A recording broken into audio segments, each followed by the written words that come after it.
छोटे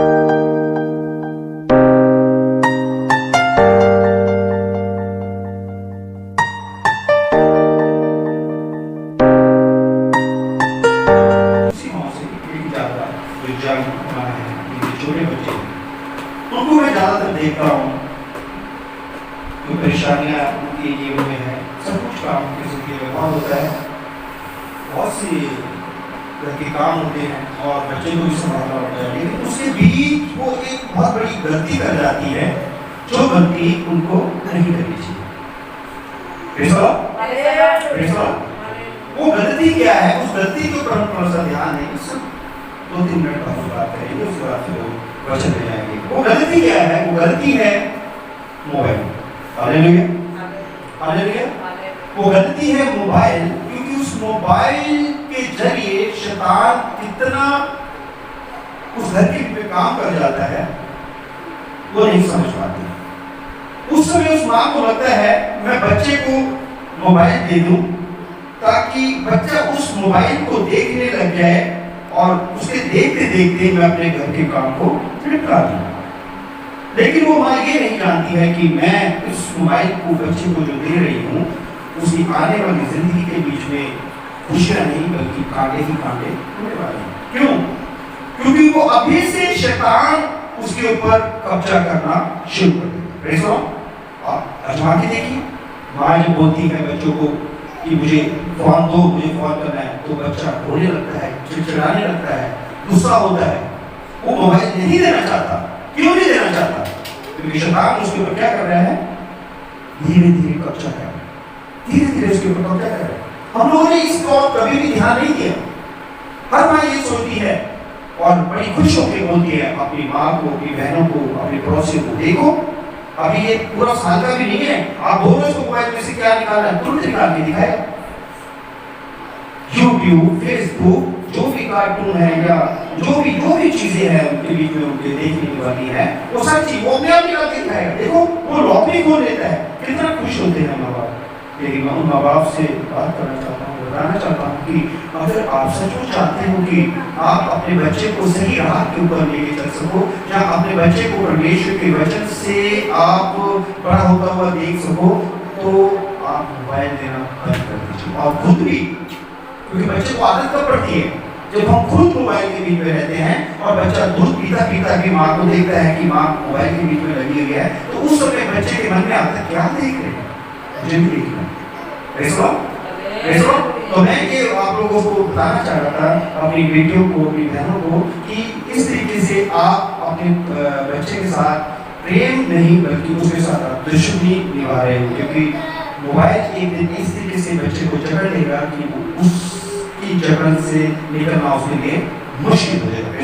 हो सकता है अभी तक आपके बच्चों को आदत पड़ गई हो, लेकिन हमारे भी बच्चों को इस तरीके से आदत थी और हम लोगों ने ये जैसे छोटा पेड़ होता है ना, वो थोड़ा टेढ़ा होता है तो उसको हम लोग डंडी लगा के सीधा कर लेते हैं, तो उसी तरीके से हमने अपने बच्चों को एक थोड़ा सा डंडा लगा के उनको सीधा कर लिया और अभी वो मोबाइल नहीं लेते हैं। लेकिन जब पेड़ बन जाता है, जब छोटा पौधा पेड़ बन जाता है, पक जाता है और टेढ़ा होता है, उसे आप डंडा लगा के सीधा नहीं कर सकते। मेरी बात को आप समझ रहे होंगे, मैं विश्वास करता हूँ कि आप मेरी बातों को समझ रहे हैं। अगर वो बड़ा हो जाएगा, आप उसको उसकी आदत से छुड़ाना चाहोगे तो वो नहीं हो पाएगा। मेरे प्यारे बहन भाइयों, प्रिय बच्चों, मैं खास करके यंग बच्चों से, न्यू जनरेशन से बात कर रहा था मैं और बोल रहा हूँ कि मोबाइल का पीछा हम लोग छोड़ दें, क्योंकि हमारी आने वाली संतानें हमें देखेंगी तो वो भी बिगड़ जाएगी। अभी हम चलते हैं वचन की, और वचन के बीच में हम देखते हैं कि परमेश्वर का वचन हमसे क्या बातचीत करता है। हालेलुया,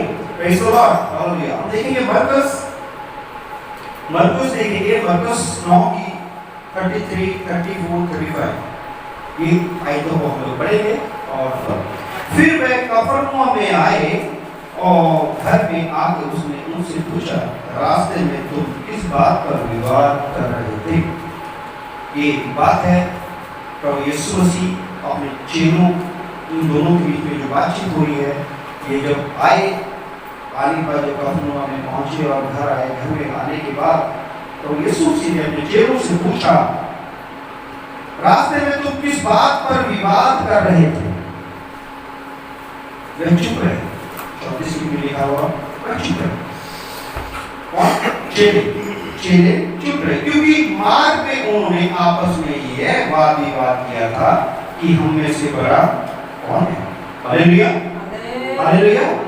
तो इसका जो ऊपर दिया गया है, प्रभु यीशु मसीह ने जब पूछा उनसे कि तुम क्या बात कर रहे थे, उन्होंने प्रभु यीशु मसीह को सामने चुप हो गए, क्योंकि वो जानते थे कि वो जो कर रहे थे वो अच्छा नहीं था। क्या वो ये सोचोगे प्रभु यीशु मसीह को सब जानता है ना।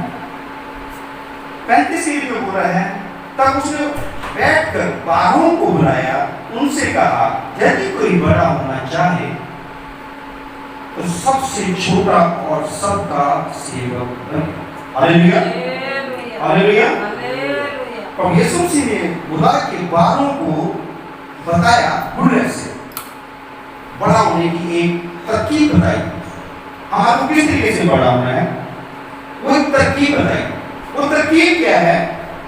तब उसने बैठकर 12 को बुलाया, उनसे कहा यदि कोई बड़ा होना चाहे तो सबसे छोटा और सबका सेवक बने। Praise Lord, praise Lord. मैं आप लोगों से बातचीत करना चाह रहा हूँ, बताना चाह रहा हूँ कि प्रभु का मैसेज जो है वो हम सबके लिए है। ज्यादातर कलीसियाओं के बीच में यही समस्या होती है, घर के बीच में यही समस्या होती है, ऑफिस में यही समस्या होती है।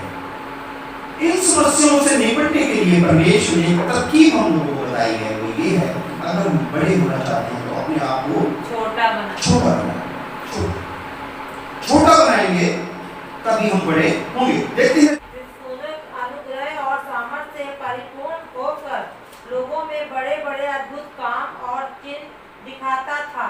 तब उस रात नाइले में से ये स्तिफनुस के बारे में जो हम पढ़ रहे हैं वो कैसे बड़े बड़े काम दिखाता था, बड़े बड़े चिन्ह दिखाता था, ये बात की कहानी है। लेकिन उससे पहले उसको कलीसिया ने काम क्या सौंपा गया, 6 की 1 से 2 3 4 5 तक मैं आपके लिए पढ़ूंगा। उन दिनों में जब चेलों की संख्या बहुत बढ़ने लगी तब यूनानी भाषा बोलने वाले इब्रानी भाषा बोलने वालों पर पुकारने लगे कि प्रतिदिन की सेवकाई में हमारी विधवाओं की स्तुति नहीं दी जाती। तब उन 12 ने चेलों की मंडली को अपने पास बुलाकर कहा, 12 को यानी प्रभु के जो चेले थे उनको बुलाकर अपने पास कहा, यह ठीक नहीं कि हम परमेश्वर का वचन छोड़कर खिलाने पिलाने की सेवा में रहें। इसलिए हे भाइयों, 12 चेलों ने बताया कि ये हमारे लिए ठीक नहीं कि हम खिलाने पिलाने की सेवा में रहें। उसने बोला हे भाइयों, इसलिए हे भाइयों, अपने में से 7 गुणवान पुरुषों को जो पवित्र आत्मा और बुद्धि से परिपूर्ण हो चुनो कि हम उन्हें इस काम पर ठहरा दे। कौन सा काम? खाना खिलाने, विधवाओं की सुधि लेना, उनको खाना पीना, उनका बर्तनों को उठा के धोना, हर तरीके की साफ सफाई के बारे में वो 7 मनुष्य चुने गए जो परमेश्वर की आत्मा से भरे हुए। Praise Lord. कलीसिया के मेंबर 7 जनों को चुन लिया। 7 जनों को चुनने के बाद वो कौन था उसके बीच में हम 2 नाम को ज्यादा आज जो मैं सामने रखूंगा, वो 2 नाम हैं, पढ़ेंगे हम लोग 5 पढ़ेंगे। वे बात सारी मंडली को अच्छी लगी। कौन सी बात? कि हम उनको चुन ले, है ना, बाकी को चुन ले। और उन्होंने स्तिफनुस नाम एक पुरुष को जो विश्वास और पवित्र आत्मा से परिपूर्ण था और फिलिपुस को चुन लिया और 5 अन्य भाई के साथ। लेकिन अभी आज हमारा जो टारगेट है वो 2 के ऊपर है कि स्तिफनुस और फिलिपुस के लिए। तो इन दोनों को चुन लिया। दोनों के साथ बारे में हम लोग बात करेंगे। सबसे पहले स्तिफनुस के बारे में बात करेंगे। वो परमेश्वर की आत्मा में भरा हुआ था, लेकिन विधवाओं को स्तुति देने, उनको खाना खिलाने, पानी पिलाने, चर्च की देखभाल करने, बर्तन धोने में कोई भी शर्म नहीं। उसने ये नहीं बोला, ये पास्टर जी ये आप मुझे कौन सा काम दे रहे हो? अरे भाई मैं ये नहीं करूँगा, मैं थोड़ा काम है मुझे, मैं ये नहीं कर सकता। उसने ये नहीं बोला। उसने ये नहीं बोला पास्टर जी मैं पढ़ा लिखा हूँ, मैं कैसे बर्तनों को धोऊंगा, कैसे मैं चर्च की साफ सफाई करूंगा, है ना, आप ऐसे करो। वो छोटे से आदमी को किसी को देख लो, अगर वो ऐसा करता तो इसका मतलब क्या था? वो परमेश्वर की आत्मा से परिपूर्ण नहीं था। वो परमेश्वर की आत्मा से परिपूर्ण था। जब उसको डिटेल किया गया तो वो अपनी डिटेलिंग के बीच में, यानी अपने काम को उसने पूरी ईमानदारी के साथ किया और चर्च के बीच में आने वाले लोगों को खाना खिलाने से लेके बर्तन धोने तक के हर तरीके के काम को उन्होंने किया। यानी चर्च की सेवकाई के बीच में उसने पूरा अपना योगदान दिया। देने के साथ साथ क्या वहीं पर वो रुका रहा? उसके साथ साथ तो क्यों? क्योंकि वो परमेश्वर की आत्मा से भरा हुआ था, परमेश्वर की आत्मा से भरा हुआ था और परमेश्वर के वचन को भी वो सुनाता था। चर्च का काम भी करता था और परमेश्वर के वचन को भी वो सुनाता था। आज के दिन में जिस तरीके से हम लोगों ने पढ़ा, सिलवानुस अनुग्रह और सामर्थ्य से परिपूर्ण होकर लोगों में बड़े बड़े अद्भुत काम और चिन्ह दिखाया करता था। उसकी ये सारी बातों से जो थे फरीसी सदूकी जो थे वो क्या हो गए? डर गए और उसके ऊपर झूठे झूठे इल्जाम लगा के उसको कभी बंदी गृह में तो कभी कुछ करके उसकी जिंदगी के बीच में वो इस तरीके से परेशानियां लाने लगे। लेकिन वो उन परेशानियों से बाज नहीं आया, उन परेशानियों से वो डरा नहीं, वो प्रभु का संदेश सुनाता रहा। वो कभी भी नहीं डरा उसके बारे में। जब उसको पथरवाह किया गया, जब उसको मौत के घाट उतारे जाना था, उस समय भी उन्हें क्या करा? कौन सा वचन सुना रहा था? हम लोग देखेंगे प्रेरित काम 7 की 51 से पढ़ेंगे।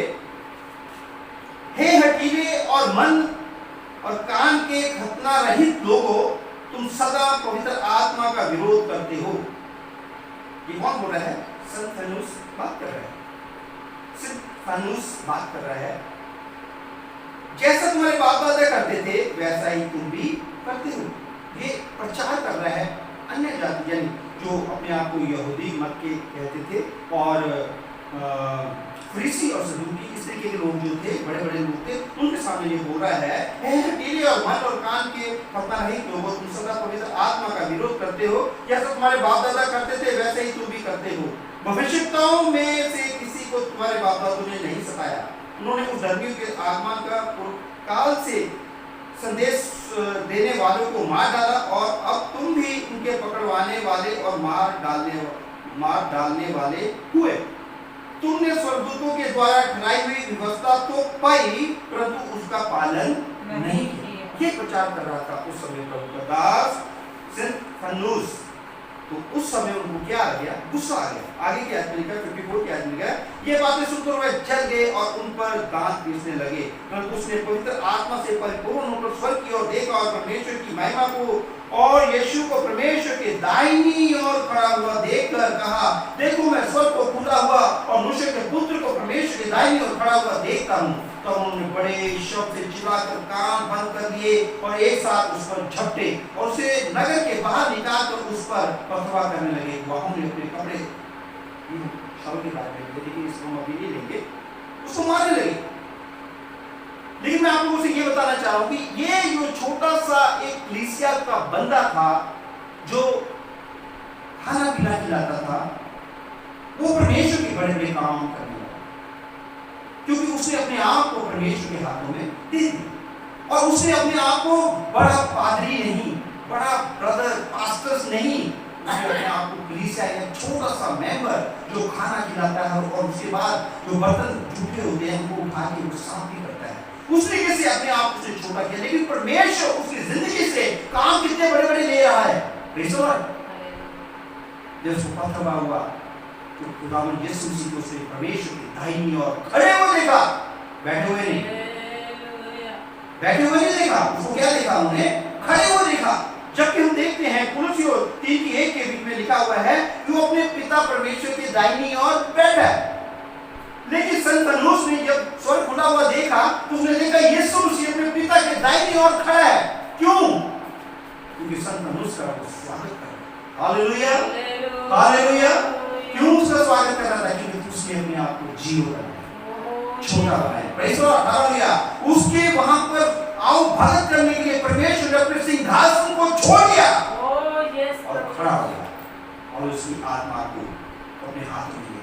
Praise Lord, praise Lord. मैं आप लोगों को बताना चाहूँ किस तरीके से हम लोगों को अगर कोई समझता है कि मुझे बड़ा होना है तो हमारे सबसे पहले छोटा होना पड़ेगा। अगर कोई चाहता है कि मुझे प्रधान बनना है तो हमें उनका दूसरों का दास बनना होगा, तभी बड़ा कर सकते हैं। Hallelujah, praise Lord, hallelujah. इस वचन को अपने हृदय की पट्टी पर लिख लें। हमारे जीवन में कभी भी शैतान आके ये ना बोले, भाई तू कलीसिया में इतने दिन से है, अभी तक तू चटाइयाँ बिछा रहा है, अभी तक तू चेयर्स के ऊपर कपड़ा मार रहा है। शैतान आके ऐसे बोलता है, शैतान हमसे ऐसे आके हमारे मन में बात करता है, अरे देखो वो भी कब बंदा आया, वो आते ही देखो वहां तो वो तो पुलपुल पे खड़ा होकर प्रचार करने लगा है, वो देखो अभी कल का बंदा आया हुआ है, सब लोग उसकी सलाह लेते हैं। ऐसी बातों से देख के हम लोग घबराए ना, हम लोग परेशान ना होए, क्योंकि परमेश्वर हमारे को उठाने वाला है, परमेश्वर हमारे को खड़ा करने वाला है। वो बता रहा है अगर तुम बड़े होना चाहते हो तो अपने आप को छोटा करो। हम प्रभु यीशु मसीह को देखिए, जो प्रभु का प्रभु परमेश्वर था और प्रभु का प्रभु और राजा का राजा और प्रभु का प्रभु था। उसने अपने आप को किस तरीके से शून्य कर दिया, हर तरीके से उसने अपने आप को हनीफ कर दिया। लोगों ने उसकी दाढ़ी को पकड़ के नोचा, मुंह के ऊपर थूका, मुंह के ऊपर थप्पड़ मारने के बाद पूछते बोल भविष्यवाणी करके बात की, किसको थप्पड़ मारा? वो हनीफ था, दीन था, उसने अपने आप को शून्य कर दिया, उसने अपनी पावर नहीं दिखाई। जब यीशु मसीह को पकड़ने के लिए आए और यहूदा इस्करियोती आया, उसने चूमा उसको और जो फौजी लोग उसको पकड़ने लगे तो उसने पतरस ने निकाल के अपनी तलवार से एक फौजी का, एक सिपाही का कान काट दिया। तो परमेश्वर ने बोला वहां पर अपनी तलवार को अपने ध्यान में रखो, तलवार चलाएंगे तो तलवार से ही मारे जाएंगे। अगर मुझे जरूरत होती तो मैं पिता से बोलता हूँ 12 पलटने मेरे लिए भेज देता स्वर्गदूतों को, लेकिन उसने अपने आप को क्या दिया? शून्य की, हनीफ की, उसने भी पावर को इस्तेमाल नहीं किया, क्योंकि इस पृथ्वी के ऊपर वो मनुष्य बन के आया था। उसने करके दिखाया हमें कि हमें किस तरीके से शून्य बनना है। अगर हम बड़ा बनना चाहते हैं तो हमें छोटा बनना होगा, दीन होना होगा, हलीम होना होगा, अपने आप को दूसरों का दास बनाना होगा। हमारा एटीट्यूड ऐसा ना हो, हमारे बीच में कोई भी ऐसी शैतान जड़ ना लगा, कोई बीज ना बोले जिसके कारण हमारा पूरे का पूरा जो है साचा ही बदल जाए, हमारा ढांचा ही बदल जाए। ऐसा ना हो, हमारे यीशु मसीह नजर आना चाहिए। जब हम बात करें तो हमारे बीच में क्या होना चाहिए?